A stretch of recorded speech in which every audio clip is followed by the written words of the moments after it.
bodega and get them, or should I? And 20 minutes later, and $13 poorer, I had more paper towels than I could carry and had restocked that. Guess where they're at now? They are running such a tight ship because everyone is so scared to death of catching COVID-19, and deservedly so. But this pandemic has forced them to sit up and pay attention. And to your point, Chef, I think that there's going to be a greater scrutiny of these things that we used to take for granted, the surfaces that other people touch. We would see that as harmless, and now we see it as a potential vector or potential threat.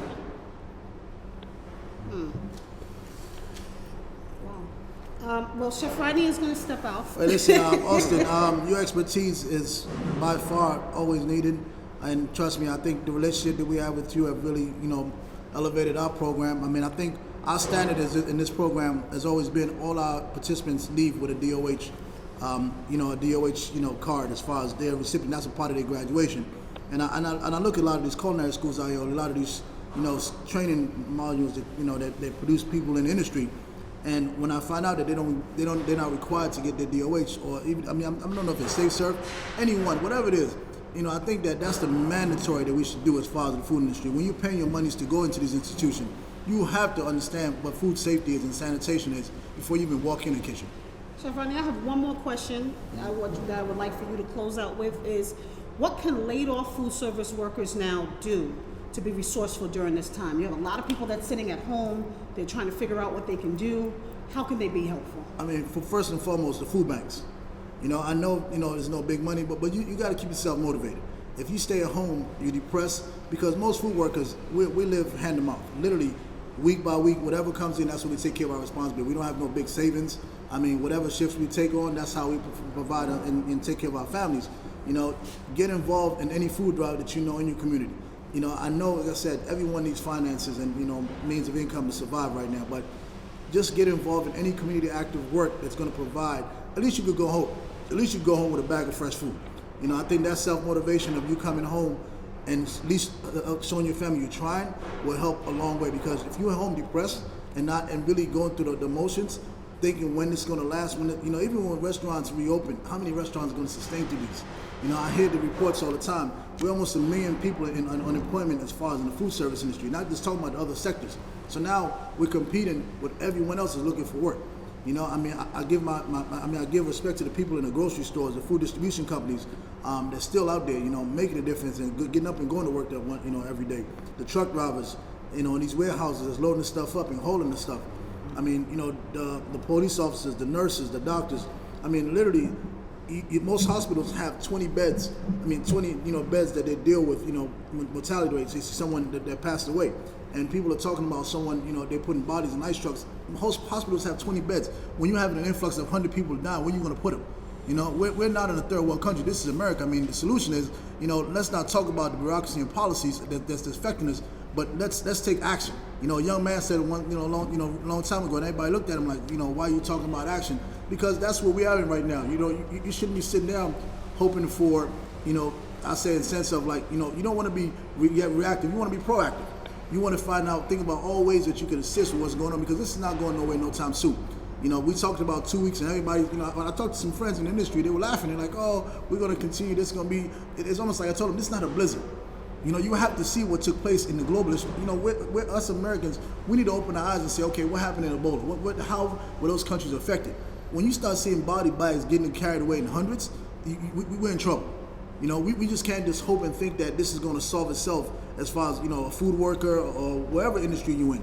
This is bigger than that. This is a global issue. This is something that it's taken America. As long as I've been in the States, as a young man at the age of 9, I've never seen stuff like this. I remember growing up watching gas lines. That was my shell shock of growing up in America. Like, people run out of gas. Now imagine you're having issues where you don't even know when your next food or your next meal is going to come from, or even the means to provide to pay for your next meal. We're in some scary times. Like I said, biggest thing is get yourself motivated, get out. I know they're telling people to stay in, but if you're a food worker, man, there's a lot of nonprofit groups that's out here. City Harvest, Rethink, a lot of pantries. Unfortunately, the churches are closed because most people that provide in churches are elderly people. so they can't go because they're higher risk. A lot of churches can't open their food banks. So I mean, that's just social media have access to everything, man. You can find what's out there for us to do something and get yourself involved. But this main thing, just get yourself motivated. Just go out now for a walk for at least a half an hour a day. The mind reacts to the body sooner than anything else. When you start falling in a state of depression and you're sad in yourself and you're not motivated, that's going to hurt you more than the virus itself, Well, I got to get up, guys. Listen, it was a pleasure. Austin, please take care of yourself and your family. We got to push out some meals in a few, okay? All right. Thank you. It's been a delight and an honor. And Chef Rodney, truer words were never spoken. Couldn't agree more. All right. Austin, I have one more question before we close out today. What does the future of food safety in the industry look like in your mind's eye? And this is just what it's like. Tell me a bit about your insight on what direction you think this is going to go in. Sure. So I think that the future of food safety in the industry is going to gently feather out. It's going to gently broaden to include things like coronavirus prevention or whatever other emerging threat is on the horizon. I think that the codification of the health code and of the best practices and rules that we make food under is going to become faster. And I think that in becoming, in sort of speeding up how things are written and then enacted into law, that we're going to find that our regulatory agencies are becoming more nimble. They used to be slow, or they still are slow and bureaucratic. That's part of the reason that we have that right now the United States of America is the global hotspot for this pandemic. Even though it didn't start here, we were so flat-footed and unprepared. The CDC, the FDA, the National Institutes of Health, and definitely the Trump administration all dropped the ball on preventing this outbreak and trying to detect, trying to contain, and everything from the CDC tests onward. All that information is out there. It's all in credible sources such as the Washington Post, New York Times, PBS NewsHour, etc. It's all out there. I would encourage anyone listening to this right now to go out and see where the missteps were so that you don't repeat those in your future. To Chef Rodney's point, we all need to take action.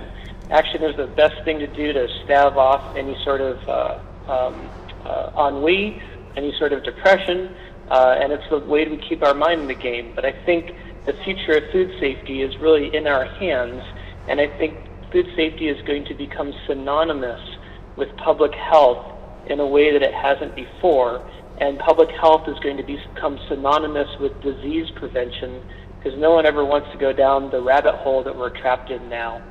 Absolutely, absolutely. Jorge, and to close out with you, one more question. What are some of the practices you think that we might see expand or diminish due to this situation that we're in? Well, in terms of delivering food, there may be an option to where a server will get involved in delivering and setting a table in a home. It's a possible way. There's going to be a lot of people that just will not go to a restaurant, yet they do want to be served, and they want to be served the food that they ordered, and they still want to have an interaction.